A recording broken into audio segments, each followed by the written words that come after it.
Good morning, everyone, and thank you for coming today.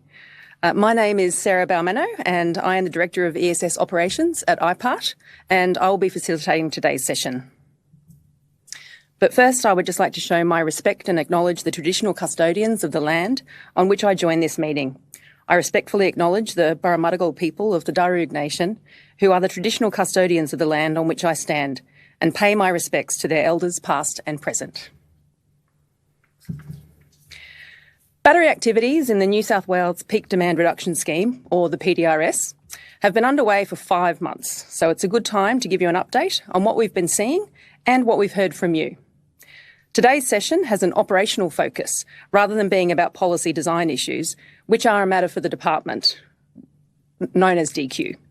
For example, introducing commercial and industrial batteries in the PDRS was raised as a registration question, but unfortunately we won't be addressing that today. We will have a fair few presentations and plenty of time to answer questions, and we have some guest presenters from the New South Wales Building Commission and the Australian Energy Market Operator, or AEMO. At the end of the session, you'll have a feel for what has been achieved to date.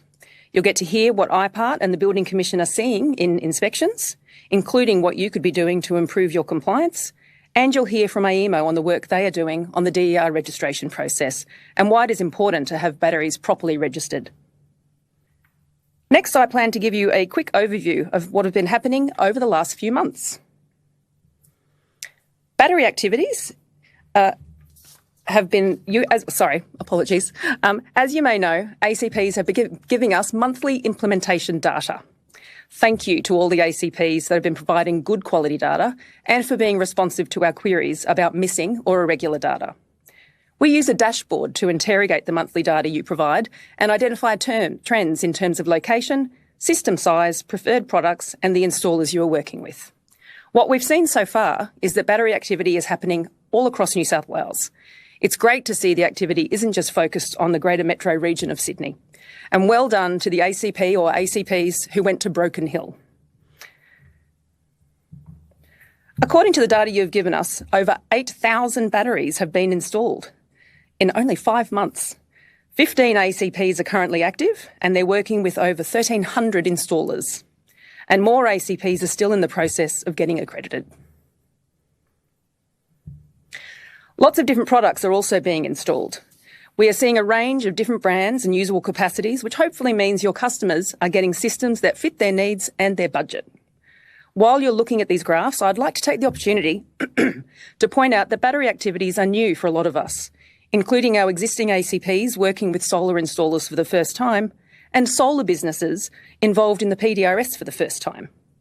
From our perspective, batteries have different risks to other ESS or PDRS activities, which is why we have been a bit conservative in our approach to managing certificate creation limits. We all want the scheme to be successful and sustainable.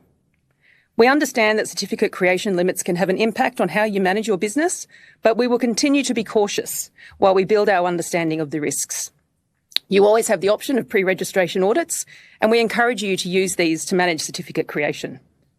The results of all audits are included in your compliance record and considered when you apply to amend your conditions of accreditation. Having said all that, what we're seeing is general levels of compliance with the PDRS rule requirements. We appreciate there are some teething issues, which we're all working through, and there is also room for improvement in ACPs meeting compliance standards, but all the early indicators are good. Some of those teething issues related to the differences between the PDRS and the renewable energy target. Our schemes have some different requirements, and we manage risk in a different way to the Clean Energy Regulator. But we are working hard to understand any issues and to see if we can help resolve them. We've started our inspection program and some audits have also been completed. Early indications from inspections and audits are positive, but we have identified some common areas for improvement of compliance with rules, including some safety requirements and DER registration requirements.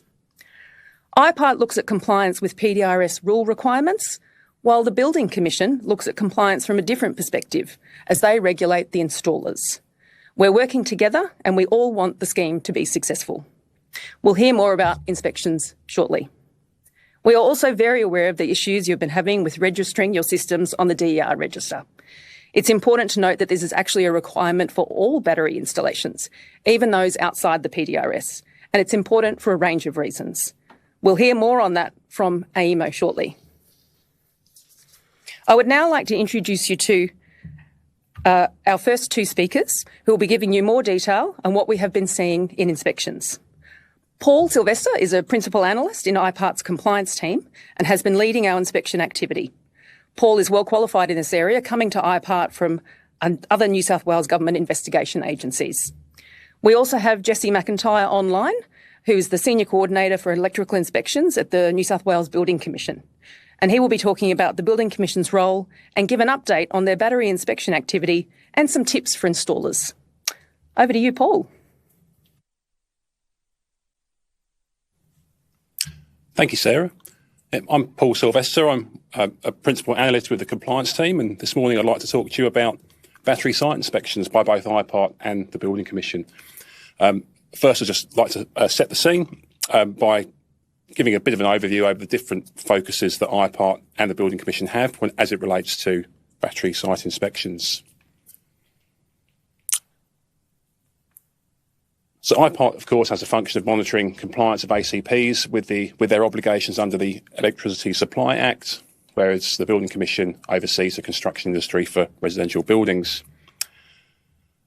IPART and the Building Commission do work closely together, and that's become more important as the Best 1 and Best 2 activities are supporting household uptake of batteries. IPART uses a range of methods to monitor compliance, including audits, data collection and inspections. And IPART and the Building Commission both conduct inspections, and whilst there is some overlap, we have different compliance focus, as will be illustrated on the next slide. So this slide illustrates the different focus of IPART and the Building Commission. IPART check compliance with the PDRS rule and the method guide. So when we go out to site inspections, we check things like, does the customer know the identity of the ACP and their complaints resolution process? And has the customer been provided with the Best 1 fact sheet on quotation? Of course, there are other checks we conduct in relation to the rule and the method guide. Both IPART and the Building Commission have interest in the relevant standards.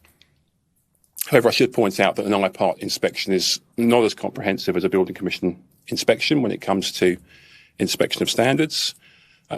We will not touch an installation. An IPART inspector will conduct a visual inspection of a battery installation, and we're checking for safety issues such as the exclusion zone around the battery, whether the battery has adequate protection from impact by vehicles, and whether the battery main switch is clearly labelled. Of course, the Building Commission have the skills to conduct a comprehensive compliance check of relevant standards, and they also check compliance with legislation such as the Home Building Act.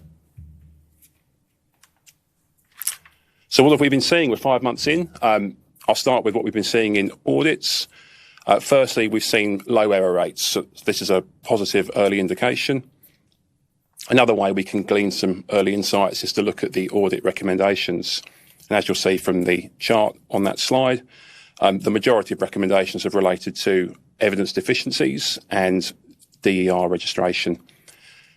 And that's because we are using audit recommendations to monitor progress with the DER register objective of the PDRS rule.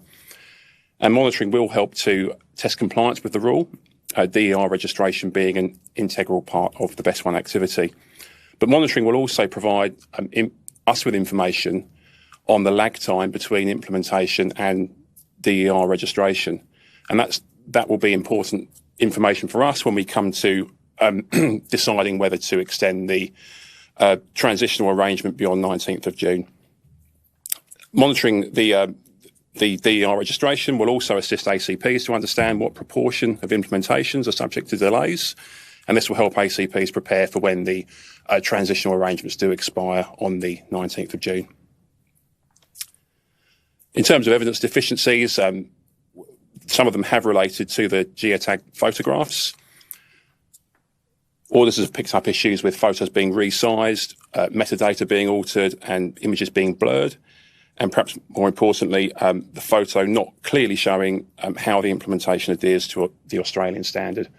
So what we're looking for with geotag photos is in its original size, not altered in any way, that it's clear, and that it shows the battery and the entire exclusion zone around the battery, so that we can see the battery's clearance to windows, vents, non-associated electrical appliances and exits.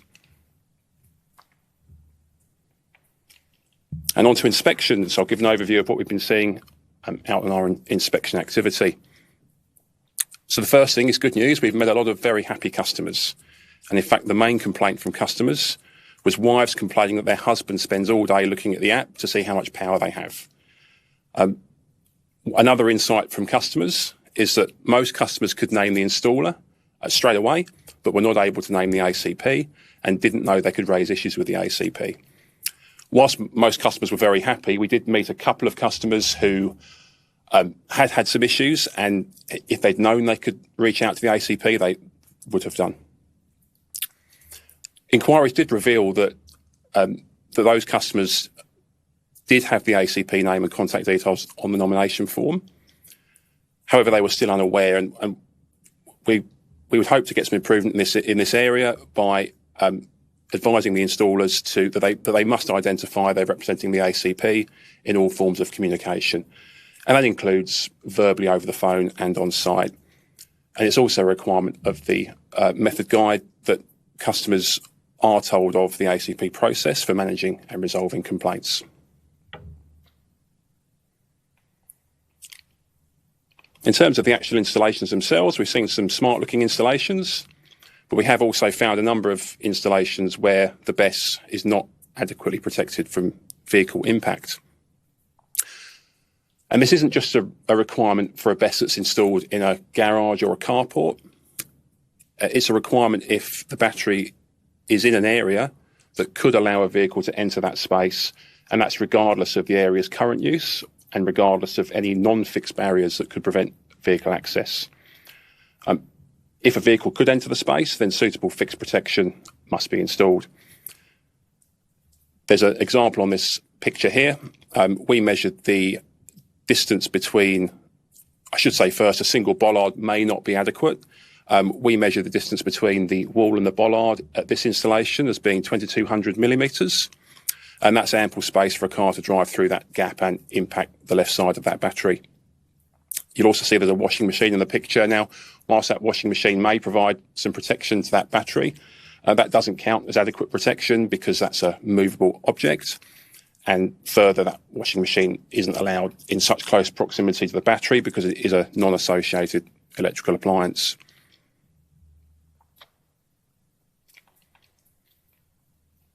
Something else we've picked up on a fair number of inspections is that the main switch for the battery wasn't clearly labelled. So there must be a main switch for the battery supply, and that must be installed on the switchboard to which the battery is connected, which doesn't necessarily have to be the main switchboard. It can be a secondary switchboard, but either way, that switch must be clearly labelled. At around 1/3 of batteries we've inspected, it was not clear to us which switch was the main switch for the battery supply. And I would suggest if it's not clear to us, it's probably not clear to the homeowner and likely to not be clear to any new homeowner or new tenant of that property who hadn't had the benefit of instruction from the installer. And we've seen a few different varieties to these switches. We've seen switches that say main switch inverter supply, DC isolator and various other wordings. But us not being electricians, it wasn't immediately clear to us which one was the main switch for the battery supply. So we are looking for it to be abundantly clear, as would be with the example in the slide. And just to finish up, there's some more pictures of some non-compliances that we found out on inspections here.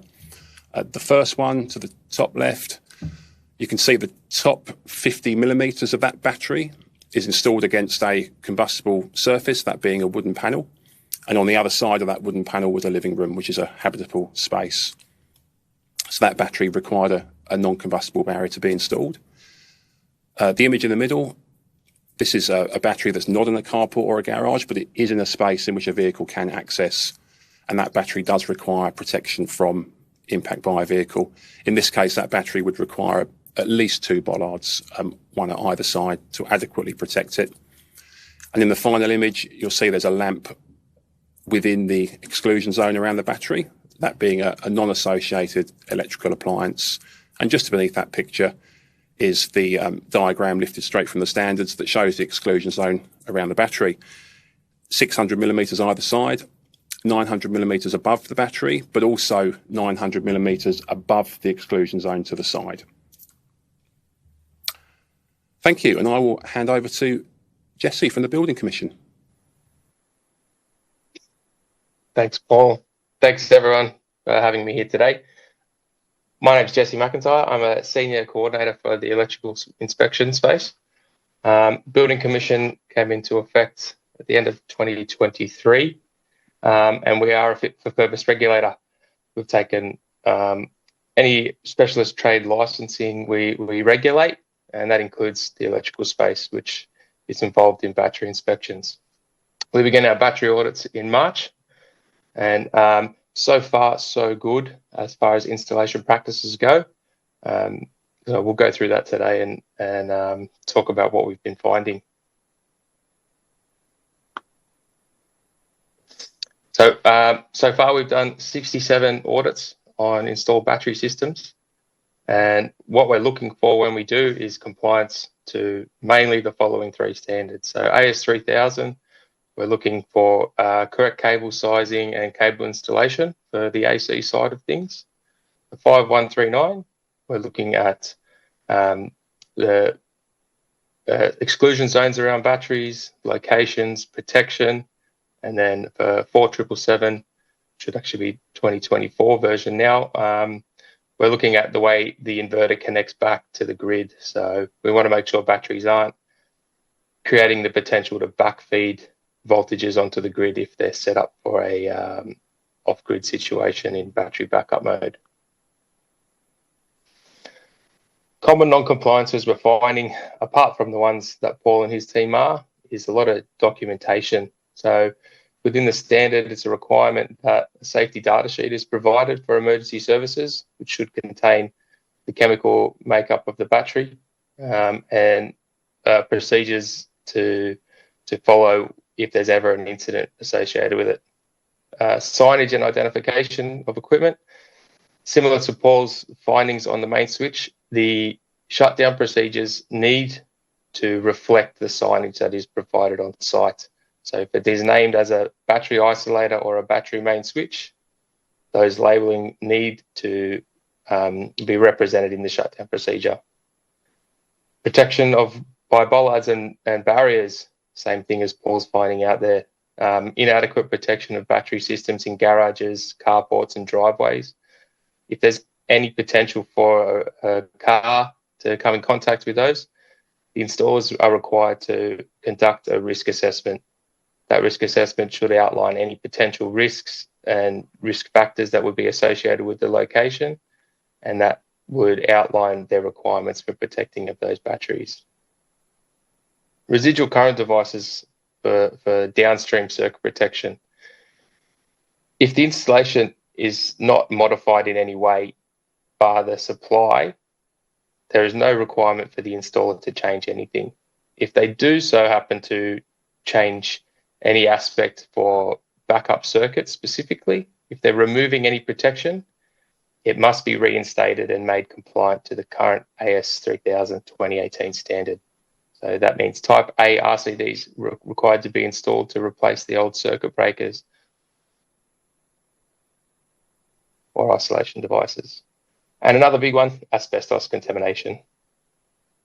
We found a few properties where they've installed switchboards and left asbestos debris in the bottom of switchboards and not cleaned up after themselves. Best practice for installers. We recommend they know their signage documents and requirements for each system they install. Depending on the battery makeup, there's different outcomes and different signage that need to be provided to the customer and pasted around the battery system. Exclusion zone is a big one. Fire protection material, exclusion zones from windows and other appliances. Within that, we don't consider a switchboard an appliance. And if an inverter is installed, as long as it's charging that battery, it can also be installed within that exclusion zone because it would be considered an associated piece of equipment. Again, conducting risk assessments when installed in garages and and driveways, and clear and accurate labelling identification. What action is Building Commission taking for these non-compliances we find? Usually we issue a 30-day rectification notice. We give the traders all the information required they need on what non-compliance we found, and we give them 30 days, calendar days, to fix that up and provide evidence that they have. For major non-compliances, as far as RCDs not being installed or residual protection devices being removed, we are issuing penalty notices on the spot for that. There's also penalty notices if the traders do not complete the rectifications on time. We need these things fixed at a fairly steady pace, otherwise we'll never keep up with them. Thank you very much. Thank you, Paul, and everyone for having me here today. If you have any questions, feel free to ask and I'll answer as best I can. Back to you. Thanks, Paul and Jessie, for those interesting insights. We've now got some time for questions and discussion. So please make sure you enter any of your questions in Slido and we'll try and get to them. But first, I might actually just go to one of the questions that we got from someone during the registration process for this session. So the first question was, does IPART have any checklist for battery installation as a single document that installers could use? So Sarah, IPART provides guidance in its PDRS method guide on the PDRS requirements for batteries, and it includes a compliance checklist for ACPs. But that checklist is focused on rule compliance. It's not designed specifically for installation compliance. There are some publicly available guidance documents, such as those available on the Solar Victoria Battery Audit Checklist. And further, the department, DQ, has published a battery installation checklist from a consumer point of view, which may be of some assistance. But ultimately, installers should work with their ACP on specific installation requirements.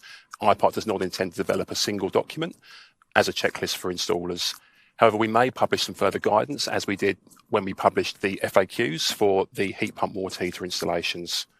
The Building Commission may also publish guidance. For example, the Building Commission recently published some advisory notes on heat pump installations. Okay, thanks, Paul. Jessie, did you have anything to add to that in terms of how to help install?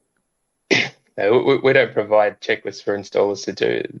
Installers have a responsibility of being licensed electricians to know how to do their job correctly. We're just here to police that. Okay, thank you. We had another registration question asking for information about battery labelling and clear guidelines, but I think we've actually sort of covered that in the previous question about the checklist. So I might just jump to another question that we got from the registration process. What does an auditor need to be aware of during for battery installations, and what should they review in detail? So again, the requirements are set out in the PDRS method guide and our audit scopes. And the method-specific scope items cover the eligibility requirements, equipment requirements, that includes the warranty requirements, and installation requirements, which includes compliance with the Australian standard, in this case, Australian Standard 5139. And we are working with auditors to focus the assessment of the standard to items specifically listed in the PDRS method guide relating to the installation safety, and that includes some of the things we spoke through. I spoke about just a moment ago, that the battery is not in a restricted zone or near windows, doors, vents, exits, that it complies with the habitable room requirements, that there's a site map, a risk assessment, and that we have appropriate switchboard labelling and signage. Okay. Thank you, Paul. I'll now just have a quick look at the Slido. We've got some questions coming in. Thanks very much, everyone, for that. Okay, that's a good one. Yep. If I'm an ACP, this is for you, Jessie, what happens if the Building Commission issues a fine to one of my installers? Will IPART also take action? Well, actually, I suppose that's more about you, Paul, in terms of the relationship between Building Commission and IPART. So we'll assess that on a case-by-case basis, and we would be assessing whether there's been a breach of the Electricity Supply Act. And there may not be in all cases. I'm sure there'll be many cases where the Building Commission might take action against an installer, but there may not necessarily be a breach of the Electricity Supply Act, the PDRS rule, or the accreditation notice.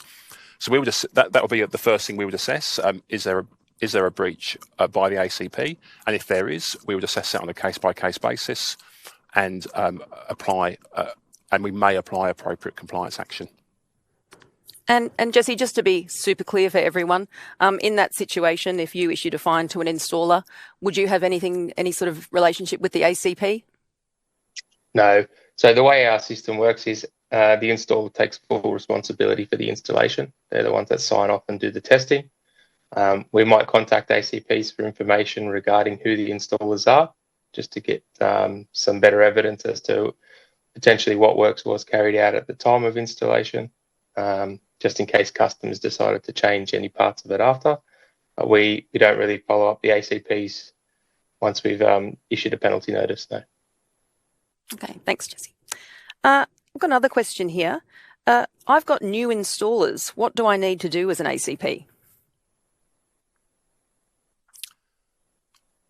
An ACP should have in place an onboarding system to onboard your installers, and we're looking for ACPs to set that standard early. So it's much easier to set that standard and expectations from the off than to some weeks or months down the track be requiring installers to go back and fix jobs, which I imagine no installer really wants to have to do. So it's really important to set that strong standard early in your onboarding, in your training, and as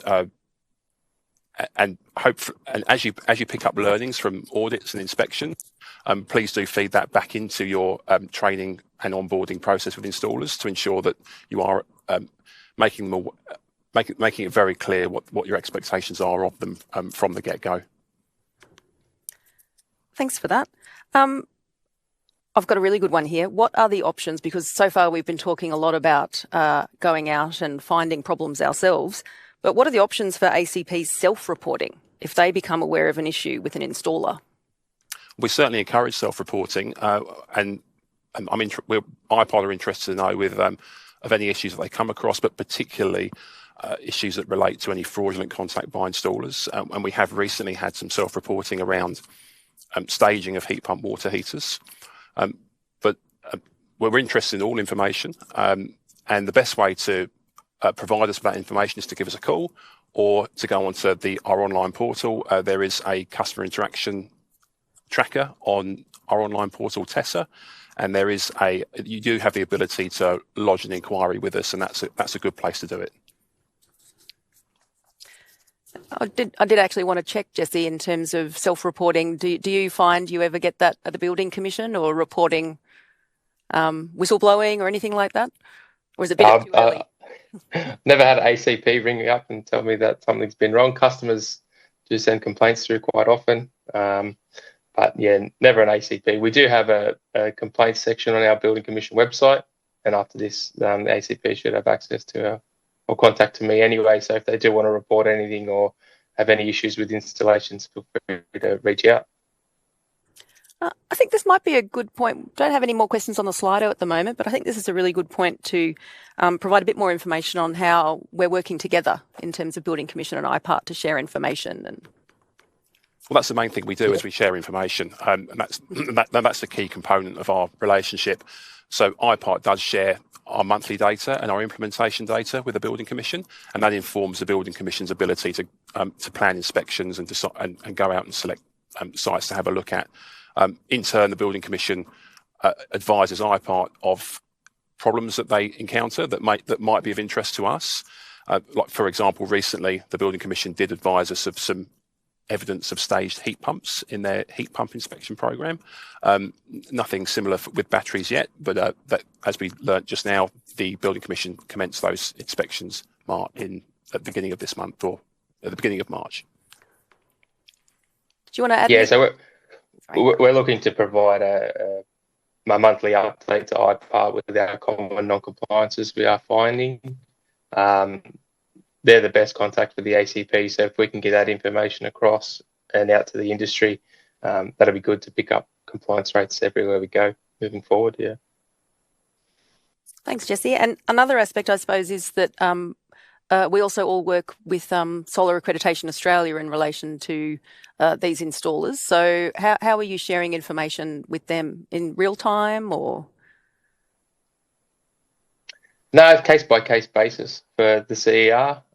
We have a few contacts between our managers that they get in contact if they find any non-compliance related objects.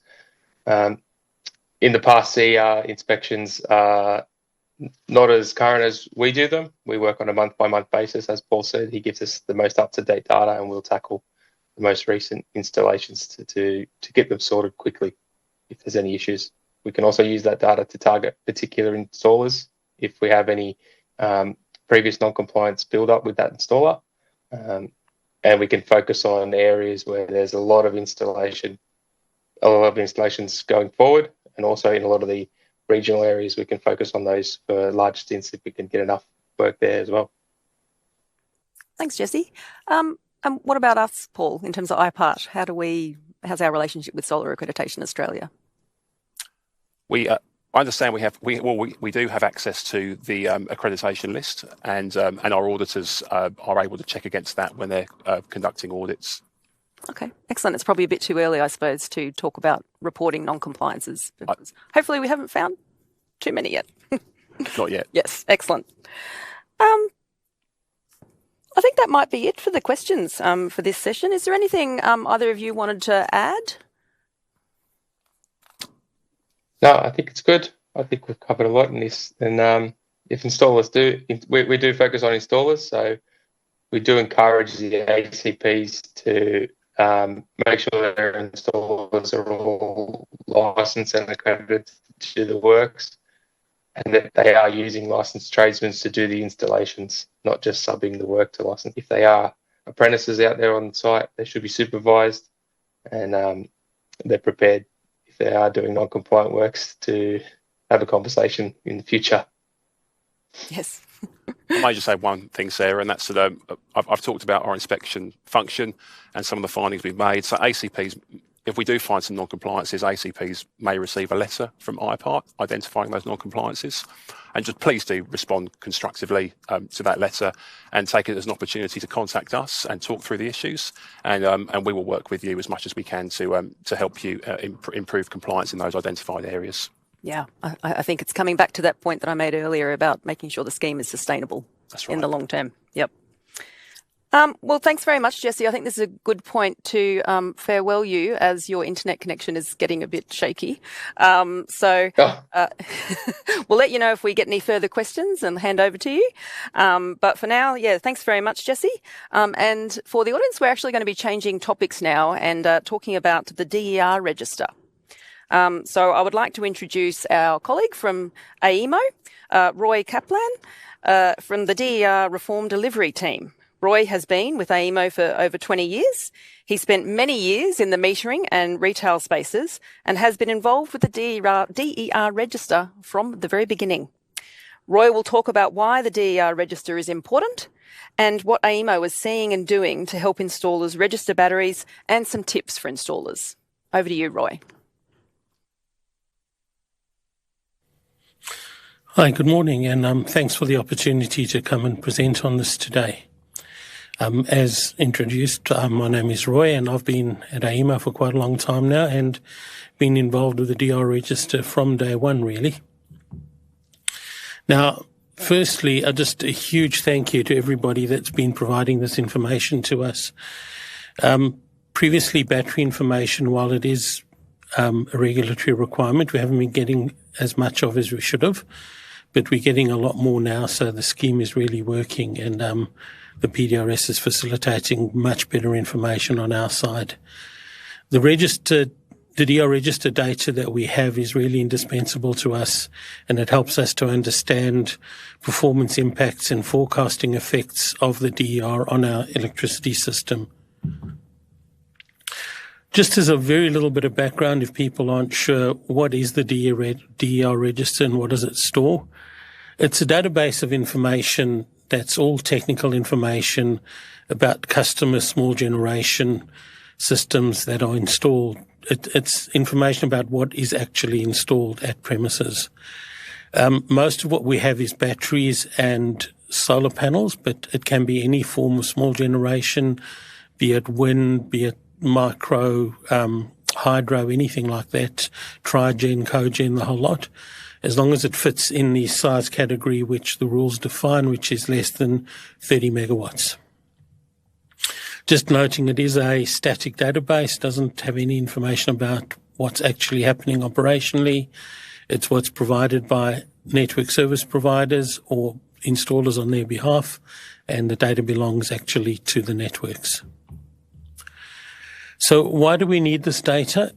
It gives AEMO and NSPs better visibility of what is installed, and from a consumer point of view, it allows more DER to be installed, especially solar and batteries, where you're putting back into the grid. Understanding what's there allows us to manage it a lot better. It facilitates more efficient management of the electricity market in the grid, as it's a key input into our forecasting and planning for activities, as well as, I guess, for the networks. In terms of the batteries, there's some other very important uses of this information. We assist fire and rescue services across the country to understand what batteries are installed. So if they're attending a battery fire, they can understand what the chemistry of the battery on site is, so they can have the correct equipment to fight that fire. And then we also help where there have been recalls of batteries. So we know what's installed, or we're getting a better idea of what's installed, and we can provide help to people like the ACCC to be able to target their recalls in a clearer fashion.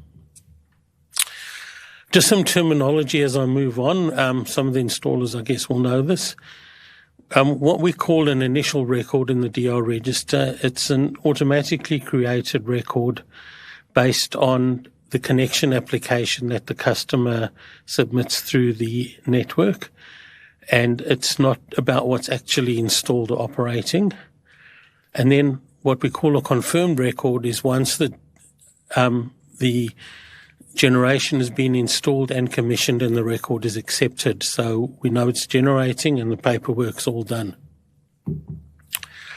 So going back to when the scheme started, you can see that the number of records that we're getting is increasing greatly. We were getting sort of in the order of 100 confirmed records a month for the last while.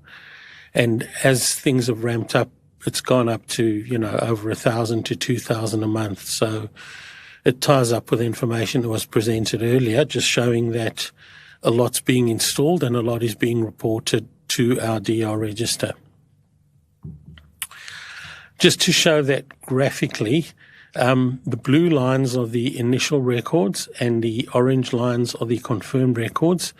So you can see on the left at the startup, there were a lot of applications and maybe a bit of a delay in getting them installed. But as we moved forward, the rates of installation have grown rapidly, and the applications are continuing to come in. But as I say, we're getting a lot more installed and reported to us. There's still more to come in terms of the reporting because the processes are being improved and extended to all the networks. In terms of support calls that AEMO receives from installers, we've got a few recurring themes. The main one really is around access to the DR register portal. This mainly affects new installers that haven't used it before, and we're getting a number of queries about account registration and the general process. We get queries where the DNSP probably hasn't set up the record properly, and the job number and NIMI that you need to set up the job and from the initial record maybe doesn't work.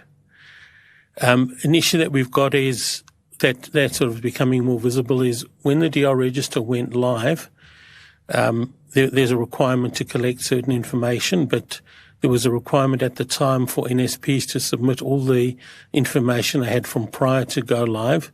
So those records were not of the same standard as we've been getting since the go live date, and the requirements are more serious.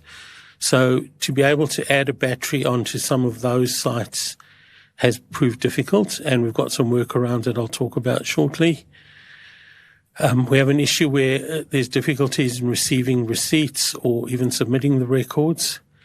And a number of people would have noticed we had an issue with receipts where the kilowatt hour value was missing, but that has been repaired now. The volume of calls related to this program sort of is ramped up a bit, and we're getting 30 to 35 a week. Please note that all support calls need to go to the address on the screen. That's support.hub or support.hub@aemo.com.au. Both work. And it certainly helps if you put the words DER register in the title. When you send your support calls to this address, a ticket is automatically generated and it gets into the system very quickly for most optimal support handling. What are we doing to help? We're adding some options. We have added some options to the drop-down lists on the web portal to enable easier record entry for the older sites that I mentioned earlier. So I think it says unknown and populates everything accordingly. So the record will be accepted and we understand that it's there and we can correct it later to fill in all the missing gaps from other reference sources that we've got. This information includes a commissioning date that can be used when the actual one is unknown. We've also been providing a lot of support to NSPs and third-party providers like Formbay to try and help get new portal work through API access working. And this will extend to getting Endeavour Energy's records through. I know that's been a problem for a number of installers, but that's going live next week, I believe. We've updated the receipts to include the kilowatt hour value as mentioned. We provide ongoing support to installers when they call in. We've had a number of sessions where we've gone on a live screen sharing arrangement with installers to help them work through problems and get things working. Now that we're getting to the point where a lot of the issues are well understood, we'll probably upgrade our website reference material to reflect some of the issues that are coming up and to explain things better. And we also potentially put some more support material on the web portal to aid in error correction or error resolution. Just a few tips for installers that have, as we've worked through these support calls. Most important thing really is communication with the DNSP. As I mentioned, often we get these situations where the initial record hasn't been set up correctly, and we can't really help with that. That has to go back to the NSP. And sometimes you get what's called a level 2 exception with an error message where it won't accept it. And we can't clear those. Those have to be cleared by the NSP. Those are things like, for example, if you put in a 10 kilowatt inverter on a site that's only got an approved capacity of 8 kilowatts, it asks for permission and that's got to be done by the NSP. Some things in the portal may be a bit odd, but if you look at the documentation, it does actually work as designed. So if you have issues, I've got a link to the documentation. Just check that, and that often helps you. And then also, please make sure that units are entered correctly. One of the most common errors we get is while the register stores information in kilowatts, people enter watts. So a lot of their batteries and solar panels appear to be a lot larger than they really are. Here are some useful links for you. I assume these slides will be circulated. There's a lot of reference information and support documentation for the portal and our support email address. So if you follow these, there's a lot of really good information there if you need it. And thank you for that opportunity. And again, thank you for the fantastic work that's being done. And I think we're heading to a question and answer session now. I think one of the key ones that people are often asking us, they're coming to us and asking us, obviously our requirements in relation to the DER register. There's the transitional period in relation to the 60 days and all that sort of thing. What's going to happen when that transitional period's up, and do we think things will be fixed by then, or and what can they do in the meantime? Well, IPART is monitoring the progress of the DER registration applications in conjunction with AEMO, and we will make a decision close to the time as to whether IPART, and if IPART does intend to publish a different date for the transitional arrangements, we will advise so. But in the meantime, ACP should work on the assumption that the transitional arrangements will expire on the 19th of June. And so ACP should be working with their installers to ensure they understand how to make a proper application for DER registration, and further how to provide a DER receipt to evidence DER registration. So as I mentioned earlier, we are monitoring it. I spoke earlier about how we're monitoring it via the audit recommendations, as well as in conjunction with AEMO. We are as things stand, we're not going to extend that transitional arrangement. That's where things sit at the moment, and we are hopeful that come that time things will be in good order. And once that transitional arrangement does lapse, be it 19th of June or at a later time, but at this point 19th of June, then we will expect ACPs to have that DER receipt prior to certificate registration. And I think one of the challenging bits you mentioned in your presentation, Roy, is with Endeavour, and you mentioned that something's going live next week, and so you're confident that will help a bit? Yes, they've developed a new portal, so they're going to be submitting records live, and we're working also on a plan to receive the backlog of ones that haven't been submitted yet. So hopefully all of that will be sorted out in time for that. Excellent. No pressure, team. Thanks, Roy. So in the meantime, in terms of audits dealing with the DER register evidence, are you pinging ACPs for not having that evidence, or how's that going in terms of what the auditors are finding? It's dealt with on a case-by-case basis, but what I can say is that if ACPs have made a proper application for DER registration and taken all reasonable steps to ensure DER registration, then auditors are likely to provide reasonable assurance or qualified reasonable assurance in relation to those certificates, and IPART are unlikely to take any further compliance action. Oh, okay. Oh, we've got some things on Slido. Hopefully that means it's working. I'm not sure. We've already got... Oh, okay, this is interesting. I'm not sure either. One of you might be able to answer it. The customer demographics for 80% of sales is 50 to 60-year-olds. Just interesting. Customers receive ACP's details in email. Most are not tech savvy. I think they're implying that's why they might not be able to tell you when you go out to visit them with inspections and things who the ACP is, because they've received the information electronically.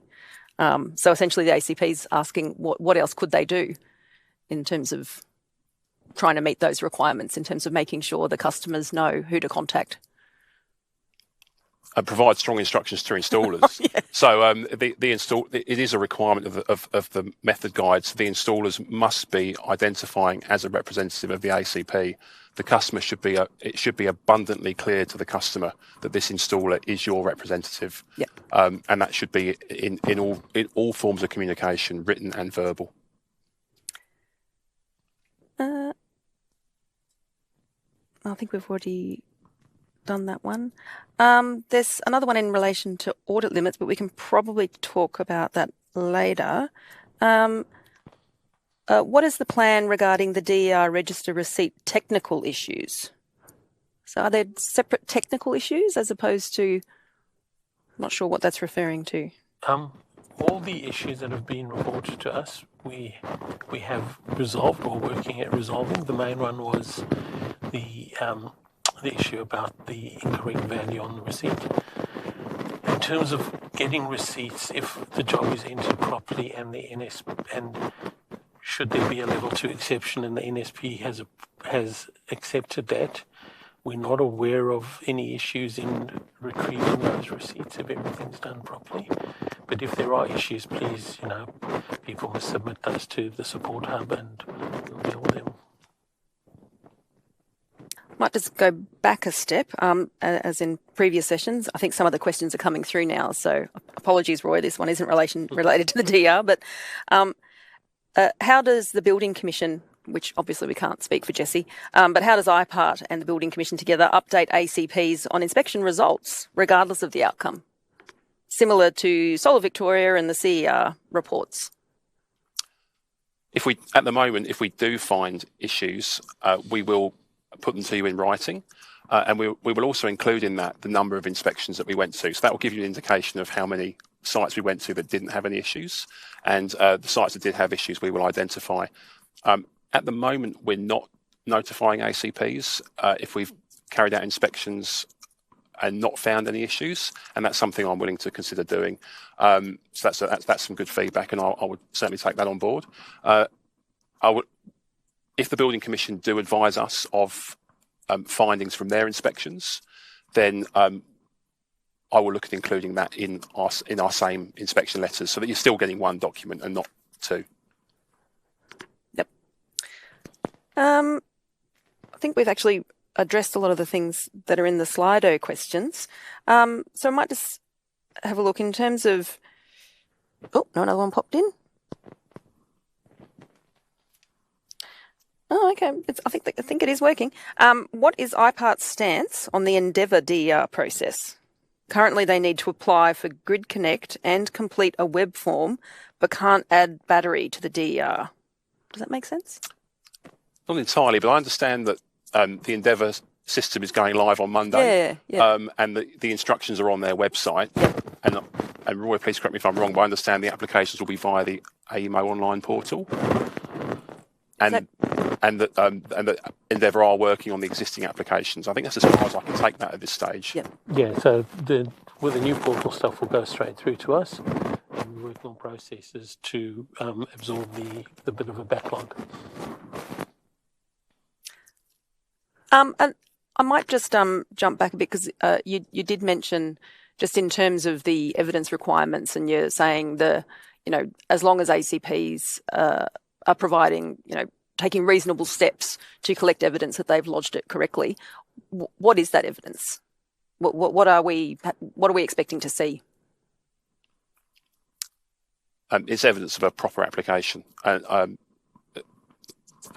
reasonable steps to then ensure that proceeds. So is that like a screenshot or a email, or does it depend? Can you? What does that look like? I suppose maybe Roy, you have a better idea. If someone lodges an application through your portal, do they get some sort of clear document that they can use? Is that? Our side is a little bit different. We just look at once it's been completed, you get the receipt. Okay. Yep. I think what they're asking about is alternative ways of demonstrating that they have done the install, and I know in conversation with IPART, they're quite flexible on sort of getting this proof. It doesn't have to be the receipt. There are other ways to do it. And that's in line with our method guide, Sarah, which provides examples of evidence you can provide. Yep. But it gives a list of what you have to give us evidence of, and then examples of how you might go about doing that. So it is for the ACP to provide us sufficient evidence of that fact, and that could be in the most appropriate form. That could be in various forms, as with all the other aspects of our method guide. Yep. Excellent. I don't think we're getting any more questions about the DER register, so that might be a good time to thank you for your time, Roy, and now move to the next session, which essentially is just going to be some more general questions and discussion. And I'm now going to welcome Sean Goodchild to the couch. He's the Director of ESS Compliance with IPART, and he looks after the teams doing the inspections and looking after the audits and any investigations. So we're actually going to jump to, we've received a few questions through the registration process. So welcome, Sean. And we're going to jump. On the couch. Yes. So we're going to jump straight to the registration questions. It's an interesting one. Why aren't solar batteries affordable? I'm not sure we're qualified to answer that, but I'm happy to provide an answer. I'm not sure I can answer it entirely, but I think that's the whole point of the scheme. And what we're seeing both in the data and anecdotally from what Paul's talking to frontline customers, what we're seeing and hearing is that solar batteries are becoming more affordable. That's the intent of the scheme, and I think the data demonstrates that so far there has been uptake, and we expect that to continue.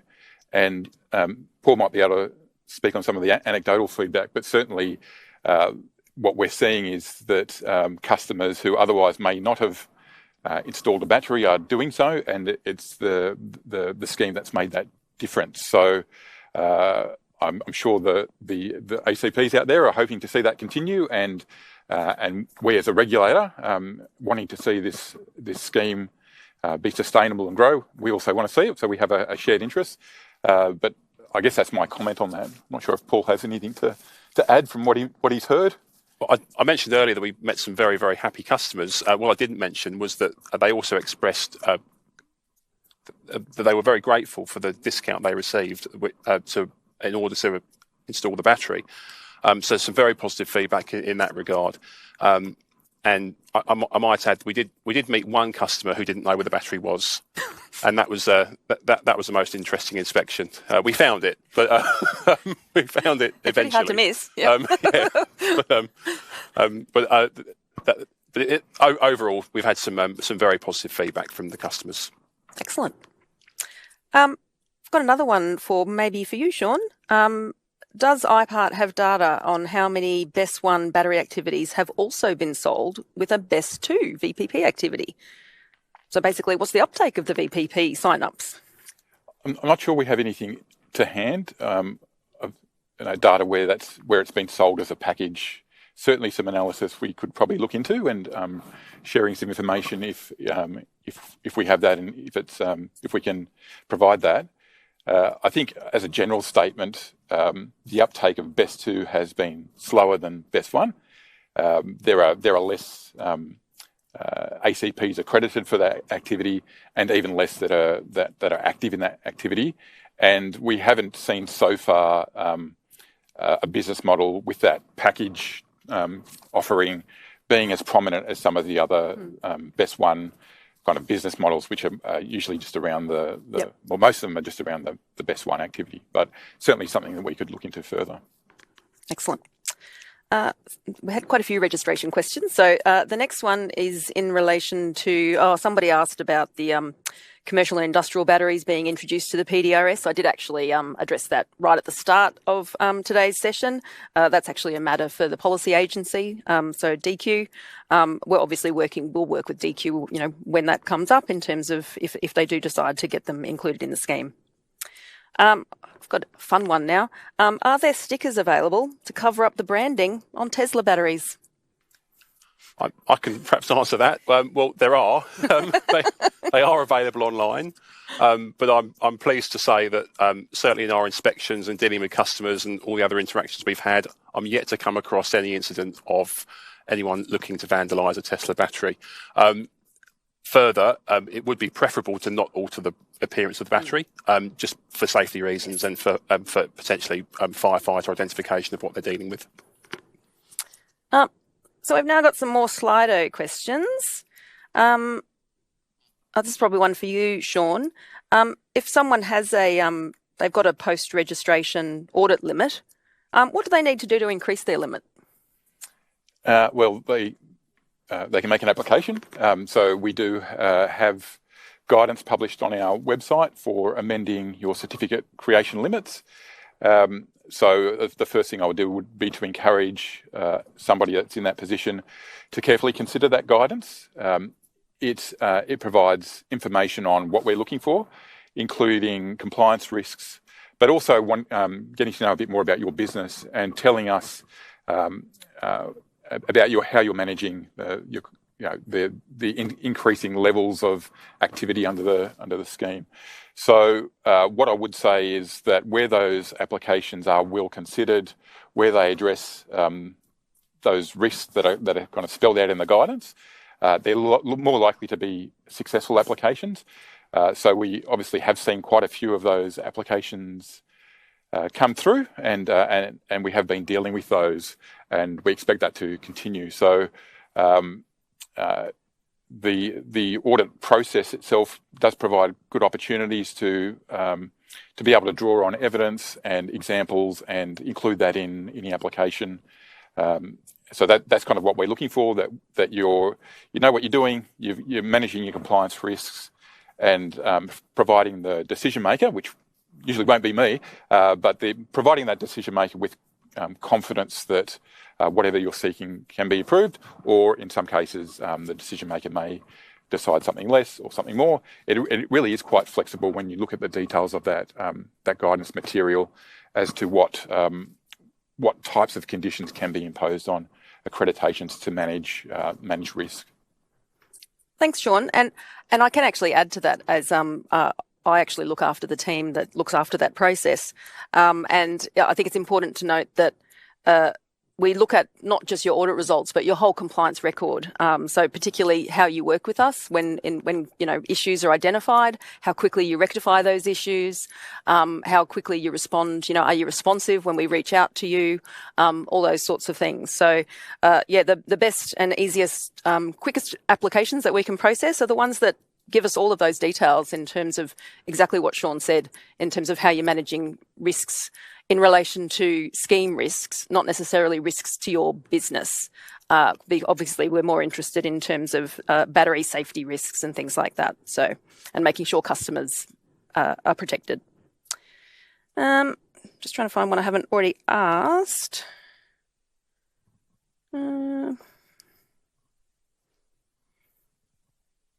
Oh, okay. I think I'm not sure exactly if they mean that, or they said during the audit, did we find any products that did not qualify? I think they probably mean in terms of the monthly data maybe, or inspections, or did we find any products that did not qualify for the scheme? They possibly mean whether the batteries don't meet our requirements. Were there any that were installed? We haven't found any. No, well, we haven't found any that weren't on the product list or were above the 28 kilowatt hour capacity. Yep. Not aware of any so far. Okay. Got an easy one here, which actually I'll answer. What are my responsibilities as an ACP? We actually didn't cover those details today. We actually did a session quite a few months ago now, I think back in October. It's available on our website, and I think when we send out the information about this session, we can send you a link to that one as well. We had a very detailed session then about how to apply to be an ACP and what your responsibilities are. So it would be best to go and have a look at that one, rather than trying to give you that very detailed response in a couple of minutes. Another one. I've got a huge backlog of implementations with no remaining limit. What can I do? So I think there's probably a few options to consider. One that jumps to mind is using pre-registration audits as a mechanism to audit unaudited certificates where you're coming up against a certificate creation limit. So that's certainly one approach that we would encourage, and one that has been used historically through the scheme to manage certificate creation limits. So ACPs using a combination of pre-reg and post-reg audits, running those potentially concurrently to save on costs. So there's a number of options. The other one is obviously that it is open to ACPs to apply for increases to limits, and there are considerations around when and how to best do that. But it is an available option, and we are seeing that. We are seeing ACPs going through a process where they're starting slowly but building up, and that's I guess that's a good thing for the scheme, that we are still in the scheme of things early days, and it has been growing, and we are seeing ACPs gradually increase those limits, so that is happening. Excellent, thank you. Got a really specific question for you, Paul. In one of the pictures you shared in your presentation, the one with the lamp, is that implementation deemed to be invalid? It's a breach of the PDRS rule, because the PDRS rule requires requires installations to be compliant with the relevant standard, which in this case is 5139. So it is a non-compliance with 5139. But we assess these things on a case-by-case basis. Some non-compliances with 5139 are much more serious than others, and if that matters being audited, it would be assessed on that case-by-case basis as to whether the auditor is willing to give reasonable assurance for the certificates, but perhaps provide a recommendation. But in case of more serious breaches, the reasonable assurance for those certificates may not be provided. So it very much case by case. Thank you. This is an interesting one. We have found that a number of retailers and installation companies don't have a company contractor license. I understand that was it's a requirement of the Building Commission, isn't it? Can either of you respond to that one in terms of, is this a systemic issue in the industry? Or is that probably more one for Jesse later? Perhaps would have been one for Jesse, maybe one he can follow up in a written response. And certainly the Building Commission has put out information on this issue. And I'm thinking back to information that we've put out in relation to heat pump water heaters, where we put out some FAQs, and that was specifically addressed in that information that we published around when a contractor license is required. But I think that the answer is generally yes. If a business is advertising for work or procuring work in some way, they would require a contractor license.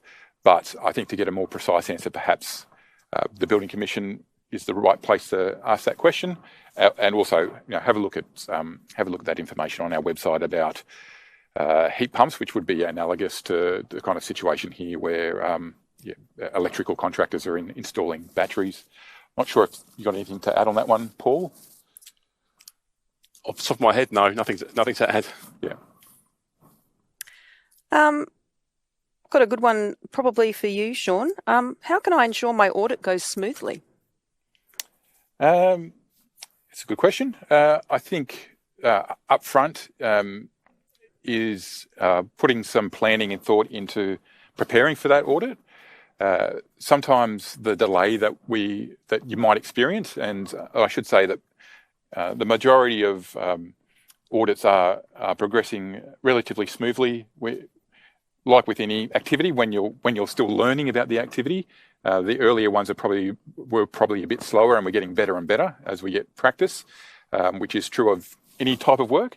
But one of the common hold-ups is where not all the information has been provided, or there's missing data, or there's some other reason to go back to the ACP to request further information, and that could be done either by IPART or the auditor. So that is one thing you can do to make sure it proceeds smoothly, is to really plan up front and make sure that all the information is included up front, including correctly identifying the certificates that you actually want audited, and we tend to find there are sometimes issues up front with that.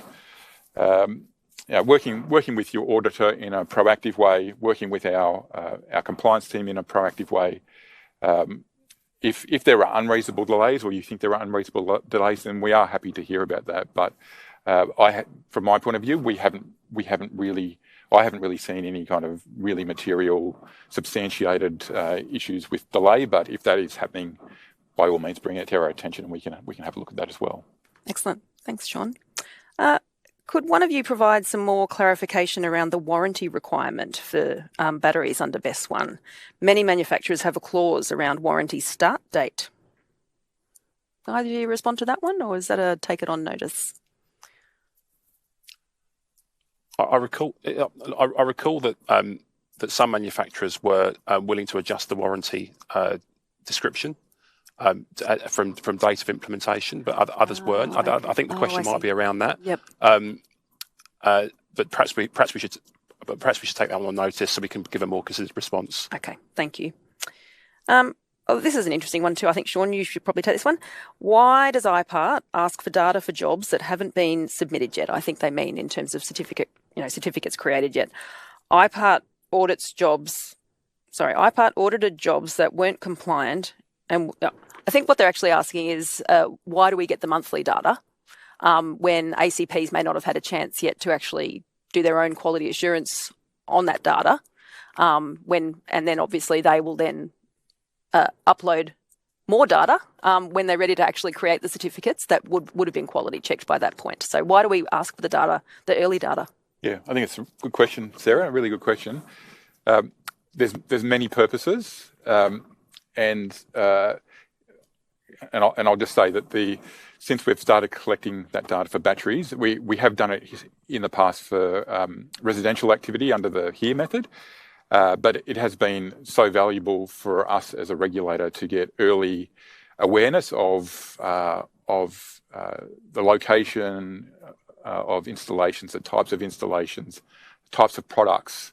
It's enabled Paul and his team to go out and have a look at that very early, so that we can identify issues early on, rather than waiting to certificate creation or audit, which could be 12 months down the track. And then all of a sudden we're in a situation where we're telling ACPs there's an issue, and they haven't been aware of that. So it's been very valuable for us as a regulator to have that information. We're able to share that with the Building Commission, which informs their inspection activity. We're also able to provide feedback to ACPs in a more timely manner to identify there might be an issue with an installer or a particular practice, and it gives them an opportunity to rectify that. So there's many reasons why that particular requirement was put into place with this rule change, with the introduction of the battery and the rule change that was associated with that. And it really has been a very valuable tool. So I guess I would encourage ACPs to really get on board with that. We know that most ACPs are doing their best. We are being reasonably pragmatic with that, and we do understand sometimes there are challenges in being able to collect that data and provide it in an accurate manner in a timely way. But we're happy to work with you to work through those issues and make sure that we're getting good quality data in a timely way. In that monthly data is really critical to the success of the scheme more broadly. So I think that's the answer to that question. Unless Paul wants to comment on how that's adding value to his work. I certainly can. So, and I was actually asked a question by an ACP as to why we're inspecting installations that have not yet been registered, because of course it hasn't yet gone through the ACP's quality control. But it's because it's given us really valuable insights into what the condition of those installations are very soon after the implementation. So, for example, where we found several batteries that weren't properly protected from vehicle impact, which is a very serious safety risk. That may have been fixed up at some later point. We don't want there to be several weeks or several months while that battery is not properly protected, and we wouldn't have got that insight, and we wouldn't know that was going on. We perhaps wouldn't know that was going on if we hadn't got out in response to monthly data and inspected sites possibly 2 weeks after implementation date, maybe 3 or 4 weeks after. And so the Building Commission inspections, are they selecting the addresses from our data? They're using our data to select addresses as well? They are. Not just our inspection program? Yeah. They are. Okay, yep. I've got another good one, which I think we get asked this a fair bit, so probably for you, Sean. What happens if I don't have the specific documents outlined in the evidence requirements? So the PDRS method guide is the relevant document here that you need to carefully consider. It sets out, for the most part, examples of documents that can be used to evidence a certain requirement. So when considering the evidence, it's important to consider what you're trying to evidence. So rather than just going, what do I need to provide, and just provide it, there's a really important step in understanding what the regulator is wanting to see. So we're not just collecting evidence for the sake of it. We're collecting it to demonstrate that something's been met, some outcome has been met, whether it's it's at a particular place and location, whether it's information about whether it's on whether an application has been made to the DR register, that sort of stuff. So for the most part of the PDRS method guide, the that's the approach. That there are clear examples of the types of evidence we would expect to see, but you have some flexibility in choosing the evidence as long as it demonstrates the outcome. There is one section of the method guide I should clarify where it's not so flexible, and that's the section, I think it's on page 62 of the method guide, which is around the installation standard, so 5139 standard, and particularly requirements around photographic evidence and other evidence that we're looking to see for that installation. The reason why that section is a little bit different is that in the lead up to implementing the method guide and the scheme, we did a lot of work in speaking to different agencies about risk, including Fire and Rescue and the department and Building Commission. And those particular elements that are in the method guide are the areas that were identified as the greatest risk, and that's why we've asked for more specific evidence on those things. So those things include, Paul might be able to speak to it in greater detail, but those things include things like photographs of the battery in situ, so it can be seen in relationship to doors and windows, and ensure there's adequate fire barriers and that sort of thing. So that's why that section of the PDRS method guide is slightly different. But for the most part, we do have a fairly flexible approach in the types of evidence that can be provided. And can I ask a follow-on question? So the installers will tend to be the ones who are collecting the evidence on behalf of the ACP. So what role do ACPs play in making sure the installers collect the right evidence? Well, I think a critical role, because it's important up front that the installers understand the requirements of the scheme, and that's I think earlier today we spoke a little bit about that training requirement. I think we also spoke a little bit about the risk profile of installers. They might be coming from another scheme where they're used to a certain way of doing things.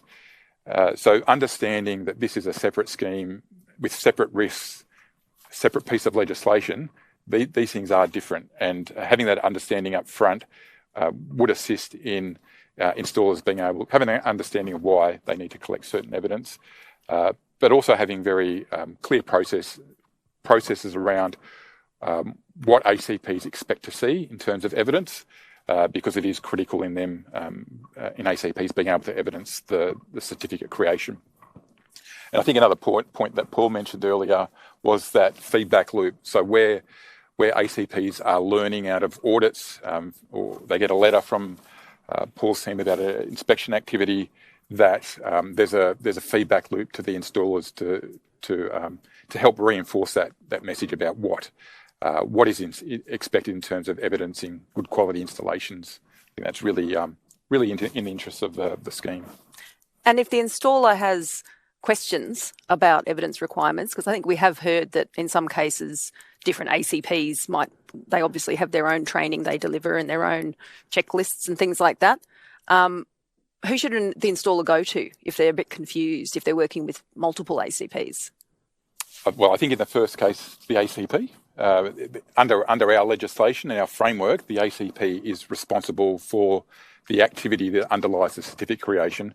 So it is responsible for ensuring that it complies with the requirements of the rule, and then its representatives and agents are able to do so. It is a question that does come up, and it's often in the context of one ACP is doing one thing, and that thing might be easier for the installer. So there's a competitive edge. I guess we don't really have a role in that, other than to say that we expect compliance with the rules, and different ACPs may take different approaches, but we would encourage best practice. And if installers have questions, ACP is the first point of call. Installers are also able to approach the Building Commission, as Jesse spoke to earlier, if they have any questions. But I think, as Jesse also mentioned, as licensed tradespeople, there is an expectation from the Building Commission that there's an understanding of the standards and requirements. And I think, as Paul mentioned in an earlier question, there's a range of publicly available material to help understand those requirements and help ACPs navigate that situation. And another related question that someone's put in here, what if someone has a suggestion to improve the evidence requirements in the method guide? How could they get that to us? We've got open ears. So like feedback to your installers is important for us. Feedback from you to us about any operational issues, any potential improvements, any things that might be okay on paper, but when you actually get around to implementing them, there are some problems. Certainly encourage you to provide us feedback. Probably the best way for you to do that is to jump onto our website and go through the inquiry portal that Paul spoke to about earlier, and just put that in. It will get actioned and it will get attention. So yeah, we're very much open ears about things that could be improved in method guides, fact sheets, other documents. We don't necessarily have control over the rule, but certainly we're also open to hearing about those things also where requirements of the rule are presenting operational issues. And one last question, just in case there are some private householders watching this session. Where can they go to find some information if they're interested in installing a battery? I think there's a couple of places. Again, emerging scheme. There's probably not a one-stop shop. It is a case of things are in different places that can sometimes be challenging. But the Department of Climate Change and Energy and Water, Environment and Water, the Q, have some material on their website, which is, I guess, consumer-facing material, which includes a checklist, which helpfully informs householders what they should be looking for when an installer or an ACP or someone else approaches them about an offer for the installation of a battery. There is some material on our website, on the IPART website. It's largely ACP focused, but there are things like our fact sheet for consumers, which is a requirement to provide for ACPs to provide to consumers. So there is certainly material there as well that they could read through, and I'm sure various other websites out there that are really helpful sources of information for people considering battery installation. Excellent. Thank you both, and thank you again, Roy. It's time to wrap up now. So I would again like to, I've already thanked our guest speakers, but also thank you to Jessie, and for all of our attendees for your questions, and also for our technical team for getting Slido working. Thank you very much. We've covered a range of issues today. I'd like to finish just with some key messages. Battery activities obviously have increased rapidly over the past 5 months in New South Wales, and there are many new businesses involved and many new business relationships. These activities carry different risks. While general levels of compliance have been good, in today's session we've identified ways to help you improve, especially in areas such as safety and the DER registration process. I'd also like to point out that the PDRS has different requirements to the renewable energy target. Our ACPs are responsible for compliance with scheme rules, including the conduct of installers and other third parties they work with. So thank you for attending today. We'll follow up by sending you the recording of today's session and a summary of your questions and our responses. And apologies if we didn't get to your questions that you lodged on Slido. We will be providing you a response. So thank you very much and goodbye.